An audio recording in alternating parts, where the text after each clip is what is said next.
নমস্কার, কেমন আছেন সবাই? প্রিয়াঙ্কা লাইফস্টাইলের নতুন আরেকটি ব্লগে আমি প্রিয়াঙ্কা আপনাদের সবাইকে স্বাগত জানাই। আজ হলো শনিবার আর এখনই সন্ধ্যা 7টার মতো বাজে। আর এখন থেকেই ব্লগটা শুরু করছি, তবে পুরো ব্লগটা প্লিজ স্কিপ না করে দেখবেন, আশা করছি খুবই ভালো লাগবে। গতকালকের ব্লগে গোপাল ঠাকুরের কিছু জিনিসপত্র কেনাকাটি করেছি, সেগুলো দেখিয়েছিলাম। গোপাল ঠাকুরের জিনিসপত্র কেনাকাটি করার পরে নিজেদের কিছু জিনিসপত্র কেনাকাটি করেছি, কিন্তু সেগুলো আর আপনাদের সঙ্গে শেয়ার করতে পারিনি, তার কারণ ব্লগটা বেশি বড় হয়ে যাচ্ছিল। আমরা কি কি জিনিস কিনেছি সেটা তো অবশ্যই আপনাদের সঙ্গে শেয়ার করব। আপনারা আমার ফ্যামিলি মেম্বার, আপনাদের সঙ্গে না শেয়ার করলে হয় বলুন? তবে এই শাড়িটা তো আমার ভীষণ পছন্দ হচ্ছিল, কিন্তু আমার নিজের জন্য তো আর শাড়ি নেব না, নেব একটা মায়ের জন্য।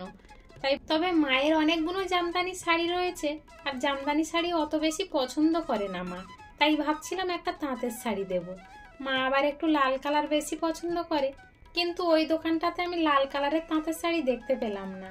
আর একটা সমস্যা কি বলুন তো, তাঁতের শাড়িগুলোর কালার একটু মিড়মিড়েই হয়। ওই দোকানটা থেকে তাঁতের শাড়ি পাইনি বলে পাশে একটা দোকান ছিল, সেখান থেকেই এই লাল কালারের তাঁতের শাড়িটা নিয়ে নিলাম।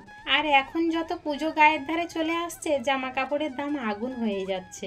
শুধু জামা কাপড় বলে নয়, প্রত্যেকটা জিনিসের দাম বেড়ে যাচ্ছে। আর মামাম তো খুব খুশি, ও আজকাল নেবে একটা জামা, কিন্তু কি জামা দেব তাই এখান থেকে দেখছিলাম। ও আবার নেটের জামা পরতে পারে না।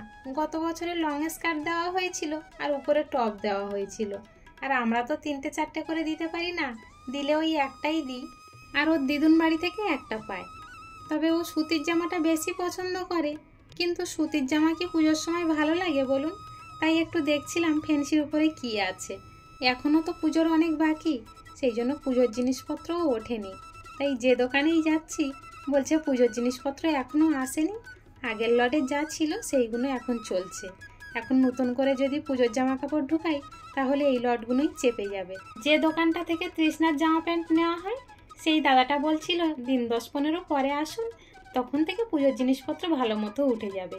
কিন্তু বারবার আর আসা যায় না, এই যখন এসেছি যেখান থেকে হোক তৃষ্ণার জামাটা নিয়ে যাব। তবে এখানে না হয় একটু মলে যাওয়ার চিন্তা ভাবনা রয়েছে। বছরে একবার একটু মলে যাই তৃষ্ণার জামাটা কিনতে। একটু জামা কাপড়ের দাম হাই হয় তো আমরা পেরে উঠি না। ওখানে তো তৃষ্ণার জন্য ভালো জামা দেখতে পেলাম না, তাই আপনাদের সঙ্গে গল্প করতে করতে চলে এসেছি এখন শপিং মলে। মলে আমি যতবার আসি তৃষ্ণার জন্য জামা কিনতে, হয় বড় হয় না হয় ছোট হয়, কখনো আমি সেম সাইজের পাই না বা মনের মতো কালার পাই না। হয়তো কাপড়গুলো সুন্দর হয়, এবারেও ঠিক আমাদের সঙ্গে সেটাই হয়েছে। যে জামাটা আমরা পছন্দ করেছি তৃষ্ণার সেটা ছোট হয়েছে, তো আমরা এক সাইজ বড় চাইছিলাম, ওরা দিতে পারলো না। বলল ম্যাম আপনি অর্ডার করে যান, আপনার বাড়িতে পৌঁছিয়ে দেওয়া হবে। কিন্তু আমার তৃষ্ণার তো মন মানছে না, ও জামা নিয়েই আজকের বাড়ি যাবে, তাই আর এখান থেকে নিতে পারলাম না। সত্যি আমার মনটা খুব খারাপ লাগছিল যে এবছর আমি মল থেকে জামাও দিতে পারলাম না। এখানে সুন্দর সুন্দর হট প্যান্ট আর টপ রয়েছে, সেগুলো কিন্তু ও পছন্দ করছে না। আমি ডান হাতে যে সবুজ কালারের জামাটা ধরে রয়েছি সরু ফিতের উপরে, এই জামাটা আমারও পছন্দ হয়েছে, তৃষ্ণারও খুব পছন্দ হয়েছে, এবং ওর বাবাও বলল না ভালো লাগছে। কিন্তু ওই জামাটা সাইজে বড় পেলাম না। তৃষ্ণা চাইছে আজকের জামা নিয়ে বাড়িতে যাবে, সেই জন্য আর এই জামাটা অর্ডার দিয়ে নিতে পারলাম না। চলে এলাম একটা অন্য দোকানে। তৃষ্ণা এখানে এসে খুব সুন্দর একটা জামা পছন্দ করেছে, তবে সেটা ফ্রকের উপরে। আমি যে সাদা কালারের ফ্রকটা ধরে রয়েছি একদম সেম এইরকমই ফ্রক, কিন্তু কালারটা অন্য, ডিজাইনটা অন্য। তবে এই জামাগুলো ভীষণ নরম। এখানে যতগুলো জামা দেখেছি কোয়ালিটিগুলো যেমন সুন্দর, রেটটাও ঠিক তেমনি বেশি। তবে তৃষ্ণার ওই জামাটা নিয়েছে 750 টাকা। এখান থেকে আমাদের জামাটা নেওয়া হয়ে গিয়েছে, চলুন এবার বাড়ির দিকে যাওয়া যাক। তৃষ্ণা তো খুব খুশি জামা পেয়ে, আজকের বাড়ি গিয়ে ও পরে তাই আপনাদেরকে দেখাবে। আগে কিন্তু দেখাইনি, বললো মা আগে দেখাতে হবে না, আমি বাড়ি গিয়ে যখন পরবো তখন তুমি দেখিও। এখন ওই রাত 9টার মতো বাজে, বাড়িতে এসে তৃষ্ণা আবার জামাটা পরে তাই সবাইকে দেখাচ্ছে।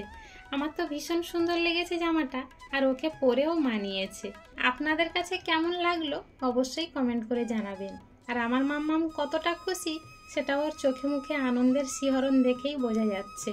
চলুন তাহলে আজকের ব্লগটা এখানেই শেষ করছি। দেখা হচ্ছে খুব শীঘ্রই নতুন আরেকটি ব্লগের সাথে। ততক্ষণ পর্যন্ত সবাই ভালো থাকবেন, সুস্থ থাকবেন, সাবধানে থাকবেন। আর ব্লগটি কেমন হলো অবশ্যই কমেন্টে জানাবেন। ভালো লাগলে একটা লাইক করে দেবেন। সবাই ভালো থাকবেন, সুস্থ থাকবেন, সাবধানে থাকবেন।